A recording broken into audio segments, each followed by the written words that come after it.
ಕಾನೂನಿನ ಕಾಪಾಡದೆ ಹೋದ್ರೆ ಮುಂದೆ ಏನಾಗ್ತದೆ ಅಧಿಕಾರಿಗಳು ಚಿಂತನೆ ಮಾಡಬೇಕು.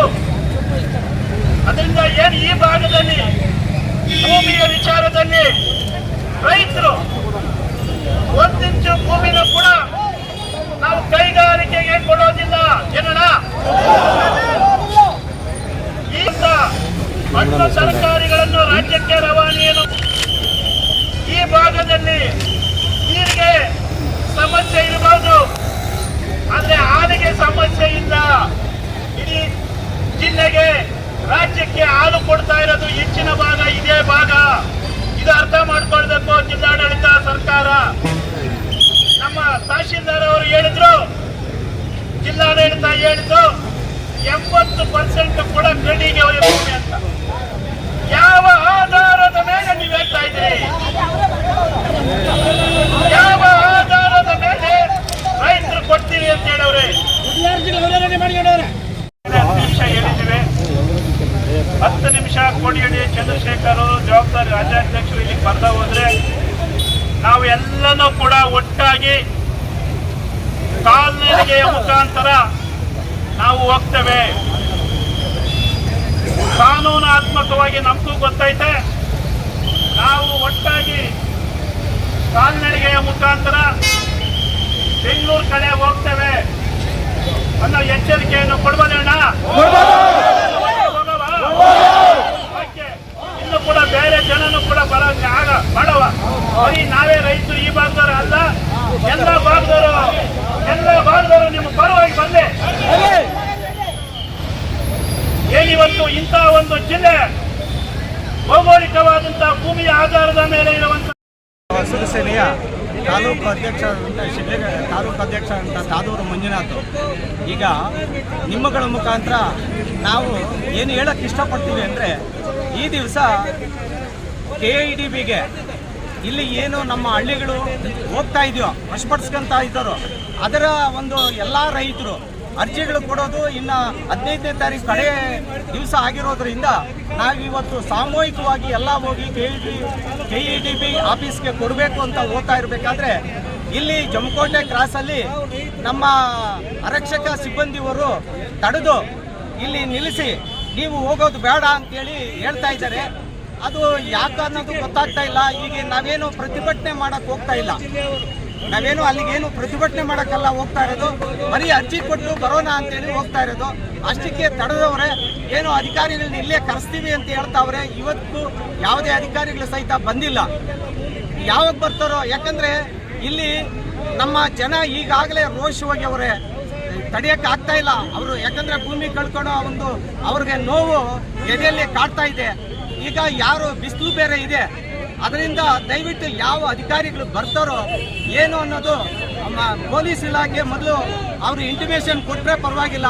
ಇಲ್ಲ ಅಂದರೆ ಮತ್ತೆ ರೈತರು ರೊಚ್ಚಿಗೇಳೋದ್ರಲ್ಲಿ ಎರಡು ಮಾತಿಲ್ಲ ಅಂತ ನಮ್ಗೆ ಈಗಾಗಲೇ ಅನಿಸ್ತಾ ಇದೆ.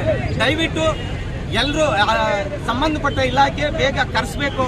ಹಾಗೇನೆ ಇದು ಯಾಕೆ ಈ ಥರ ಮಾಡ್ತಾವ್ರೆ ಅನ್ನೋದೇ ಗೊತ್ತಾಗ್ತಾ ಇಲ್ಲ. ನಾವು ನಮ್ಮ ಅರ್ಜಿಗಳು ಕೊಟ್ಟು ಬರುವಂಥ ಕಾರ್ಯಕ್ರಮ ಇದ್ದಿದ್ದು, ಅದರಿಂದ ಇದನ್ನು ಈ ಪೊಲೀಸ್ ಇಲಾಖೆ ಯಾಕೆ ಮಾಡ್ತಾವ್ರೆ ಅನ್ನೋದು ಅವರೇ ಹೇಳಬೇಕಾಗ್ತದೆ. ದಯವಿಟ್ಟು ನೀವು ಅವ್ರನ್ನೇ ಕೇಳಿದ್ರೆ ಅವರಿಂದ ಮಾಹಿತಿ ಸಿಗ್ತಾ ಇದೆ. ಅದರಿಂದ ನಾವು ಇಲ್ಲಿ ಎಲ್ಲ ರೈತರುಗಳು ಇಲ್ಲೇ ಕೂತು ಪ್ರತಿಭಟನೆ ಮಾಡ್ತಾ ಇದ್ದೀವಿ. ನಾವು ನಡುನಾಯ್ಕಳ್ಳಿ ನಾಗರಾಜ್ ಅಂತ, ನಮ್ಮದು 1.5 ಎಕರೆ ಜಮೀನು ಐತೆ. ನಾವು 4 ಕಸ ಕಟ್ಕೊಂಡು ದಿವ್ಸಕ್ಕೆ 40 ಲೀಟ್ರ್ ಹಾಲು ಹಾಕ್ತೀವಿ, ತೋಟ ಮಾಡ್ತೀವಿ, ರೇಷ್ಮೆ ಮಾಡ್ತೀವಿ. ಅದು ಹೋದ್ಮೇಲೆ ನಾವು ಜೀವನ ಹೆಂಗೆ ಮಾಡೋದು ಹೇಳ್ರಿ? 1.5 ಎಕರೆ ಹೊಟ್ಟೋದ್ಮೇಲೆ ನಾವು ಹಾಲು ಕರೆದಿದ್ದೆ ತಾನೆ ಅವ್ರು ಕುಡಿಯೋದು. ಅವ್ರ ಮಕ್ಕಳು ಮೈ ಎಲ್ಲನೂ ಒಬ್ಬ ಮಿನಿಸ್ಟರ್ ಆಗಲಿ ನಮ್ಮ ಹಾಲು ಕರೆದಿದ್ದೆ ತಾನೆ ನಾವು ಕುಡಿಯೋದವರು. ನಾವು ಇಲ್ದ ಮೇಲೆ ರೈತನ ಇಲ್ದ ಮೇಲೆ ಅವ್ರು ಹೆಂಗೆ ಇದು ಕುಡಿತಾರೆ? ಎಲ್ಲಿ ತಂದು ಹಾಲು ಕುಡಿತಾರ ಹೇಳ್ರಿ ನೀವು? ಅಲ್ಲ, ಎಲ್ಲಿ ತಂದು ಕುಡಿತಾರ? ಅವ್ರು ರೈತನೇ ಸಾಯಿಸ್ಬಿಟ್ರೆ ಅವರು ಏನು ಮಾಡ್ತಾರೆ? ನಾವು ಪ್ರಾಣನ ಬಿಡ್ತೀರಿ ಆ ಜಮೀನು ಬಿಡಲ್ಲ ಸರ್ ನಾವು. 60 ವರ್ಷ ಆಗೈತೆ, ಕೆಲಸ ಕೊಡ್ತೀನಿ ಅಂತಾರಲ್ಲ. ನಾನು ಯಾವ ಕೆಲಸ ಮಾಡ್ತೀನಿ 60 ವರ್ಷ ಆದ್ಮೇಲೆ? ನನ್ಗೆ ಏನು ಕೆಲಸ ಬರ್ತದ? ನಮ್ಗೆ ಅಕ್ಷರಗಳಿಲ್ಲ ನಮ್ಗೆ. ಅಲ್ಲ ಸರ್, ನಮ್ಗೆ ಅಕ್ಷರಗಳಿಲ್ಲ. ಅವ್ರು ತೋಟದಾಗ ಕೆಲಸ ಮಾಡ್ತೀರಿ, ನಾವು ರೈತನಾಗಿ ಏನು ಬರೆಯೋದು ಬರ್ತದ? ನನ್ಗೆ ಏನು ಬರ್ತದ ಬರೆಯೋದು? ಅವ್ರು ಯಾವುದೋ ಒಂದು ಬಾತ್ರೂಮ್ ತೊಳೆಯೋದು ಏನು ಕೊಡ್ತಾರ? ಇಲ್ಲ ಏನೋ ಒಂದು ಕೆಲಸ ಕೊಡ್ತೀನಿ ಅಂತಾರ. ನಮ್ಗೆ ದಿಕ್ ತಳ್ಳಿದ್ರೆ ಆ ಬಾತ್ರೂಮ್ ತೊಳೆಯೋಕೆ ಹೋಗ್ತೀರಿ, ನಮ್ಮ ದಿಕ್ ತಳ್ಳಿದ್ರೆ ಯಾವುದೋ ಒಂದು ಸ್ವಿಚ್ ಮುಟ್ಕೊಂತೀರಿ, ಕರೆಂಟ್ ಸಿಕ್ತಿರಿ ಸೋತೋಗ್ತೀರಿ. ನಮ್ಮ ಹೆಂಡ್ರ ಮಕ್ಕಳು ಅನ್ಯಾಯ ಆತಾರ. ಅವ್ರ ಹೆಂಡ್ರ ಮಕ್ಳು AC ರೂಮ್ಗಳಾಗ ಇದು ಮಾಡೋದು ನಮ್ಮ ಕಷ್ಟ. ಅವ್ರ ಹೆಂಡ್ರ ಮಕ್ಳು ಕಟ್ಟಲ್ಲ ಅನ್ಸೊಮ್ಮೆ. ಅವ್ರು AC ರೂಮ್ಗಳಾಗ ಮಜಾ ಮಾಡೋದು ಮಿನಿಸ್ಟ್ರುಗಳಾಗೆ. ಸರ್ಕಾರ ಯಾರು? ನಾವು ಗೆಲ್ಸಿ ಕಳ್ಸಿರೋರೆಲ್ಲ ಅವ್ರ ಓಟ್ಗಳು ಬೇಕಾದ ಬಂದು ಕಾಲು ದಬ್ಬಿ ಅಂತಾರೆ, ಅಣ್ಣ ಅಪ್ಪ ಅಂತಾರ. ಇವಾಗ ರೈತನ ಬೆನ್ನು ಚೂರಿ ಹಾಕೋದು. ಏನು ಈಗ 2850 ಎಕರೆ ಈ ಕೈಗಾರಿಕಾ ಅಭಿವೃದ್ಧಿಗೆ ಭೂಸ್ವಾಧೀನ ಮಾಡಿಕೊಳ್ಳೋಕ್ಕೆ ಯಾವ ರೈತರನ್ನು ಕೇಳ್ದಾನೆ ಇವರು ಸುಮ್ಮನೆ ಅಲ್ಲಿ KIDBಯಲ್ಲಿ ಕೂತ್ಕೊಂಡು ಎಲ್ಲ ಪ್ರೋಸೆಸ್ ಮಾಡಿ ನಮಗೆ ಈಗ ನಾವು ಜಿಲ್ಲಾಡಳಿತಕ್ಕೂ ಮನವಿ ಕೊಟ್ಟು ಬಂದಿದ್ದೀವಿ. ಆಮೇಲೆ ಹೋಗಿ ಫ್ರೀಡಮ್ ಪಾರ್ಕಲ್ಲಿ ನಾವು ಎಲ್ಲ ರೈತರು ಹೋಗಿ ಅಲ್ಲಿ ಧರಣಿ ಮಾಡಿ ಶಾಂತಿಯುತವಾಗಿ ಧರಣಿ ಮಾಡಿ, ಆಮೇಲೆ KIDB ಒಬ್ಬ ಚೀಫ್ ಇಂಜಿನಿಯರ್ ಬಂದು ನಮ್ಮ ಹತ್ರ ಮನವಿ ತಗೊಂಡು ಹೋಗಿ ಸಂಬಂಧಪಟ್ಟ ಮಂತ್ರಿಗಳ ಹತ್ರ ಒಂದು ಲೆಟ್ರು ಸೀಲು ಸೈನ್ ಹಾಕಿ ತಂದು ನಮಗೆ ಕೊಟ್ಟಿದ್ದಾರೆ. ಏನಂತ, ನಾವು ಆಗಸ್ಟ್ 2ನೇ ವಾರದಲ್ಲಿ ನಿಮ್ಮ ರೈತರನ್ನು ಕರೆಸಿ ಮಾತಾಡ್ತೀವಿ. ಈಗ 2ನೇ ವಾರ ಮುಗಿದೋಯ್ತು, ಇದುವರೆಗೂ ಯಾವ ರೈತರನ್ನು ಕರೆದಿಲ್ಲ.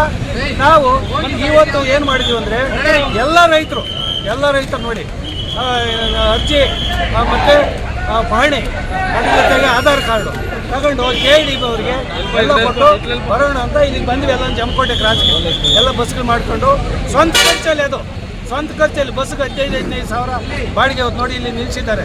15,000 ಸಾವಿರ ಬಾಡಿಗೆ ಕೊಡ್ಬೇಕೀಗ ಒಂದೊಂದು ಬಸ್ಗೆ. ಇಲ್ಲಿ ತಡೆದು ನಮ್ಮನ್ನ ಬೆಳಗ್ಗೆ 8 ಗಂಟೆಯಿಂದ ಇಲ್ಲಿ ಬಿಸಿಲು ಕೂರ್ಸೇವೆ. ಇಲ್ಲಿ BP ಶುಗರ್ ಇರ್ತಾರೆ, ಅವ್ರಿಗೆಲ್ಲ ಹಾರ್ಟ್ ಅಟ್ಯಾಕ್ ಆದರೆ ಯಾರು ಜವಾಬ್ದಾರರು? ಅದರಿಂದ ಈಗ ಅಧಿಕಾರಿ ಇಲ್ಲಿಗೆ ಬರ್ತೇನೆ ಅಂತೇಳಿ 8 ಗಂಟೆಯಿಂದ ನಾಟಕ ಆಡ್ತವೆ. ನಮಗೆ ಪೊಲೀಸ್ ಇಲಾಖೆಯವರು ಇಲ್ಲಿ ತಡೆದು ನಮ್ಮನ್ನು ನೋಡಿ ಇಷ್ಟು ರೈತರನ್ನೆಲ್ಲನೂ ಬಿಸಿಲಲ್ಲಿ ಕೂರಿಸಿದ್ದಾರೆ. ಅದರಿಂದ ನಾವು ಅವ್ರಿಗೆ ಹೇಳಿದ್ದೀವಿ, ಇನ್ನು 30 ನಿಮಿಷದಲ್ಲಿ ಏನಾದರೂ ಅಧಿಕಾರಿಗಳು ಇಲ್ಲಿ ಬರಲ್ಲ ಅಂದರೆ ನಮ್ಮ ತಾಳ್ಮೆ ಕಟ್ಟೆ ಹೊಡಿತದೆ. ನಾವಿಲ್ಲೆಲ್ಲ ದಾರಿ ಬಂದ್ ಮಾಡ್ತೀವಿ, ಆವಾಗ ನಮ್ಮ ಜವಾಬ್ದಾರಿ ಆಗಲ್ಲ. ನಮ್ದು ಜಮೀನು ಎಷ್ಟು ಎಕರೆ ಇದೆ, ಯಾವ ರೀತಿ ತೊಂದರೆ ಆಗ್ತಾ ಇದೆ ಸರ್? ಈಗ ನನಗೆ 3 ಎಕರೆ ಜಮೀನು ಅಷ್ಟೇ. ನಾವು 3 ಜನ ಅಣ್ಣ ಬಂದು ನಡಿಪನಾಯಕನಹಳ್ಳಿ ಇಲ್ಲೇ ಪಕ್ಕ, ಇಲ್ಲಿಗೆ 5 ಕಿಲೋಮೀಟ್ರು.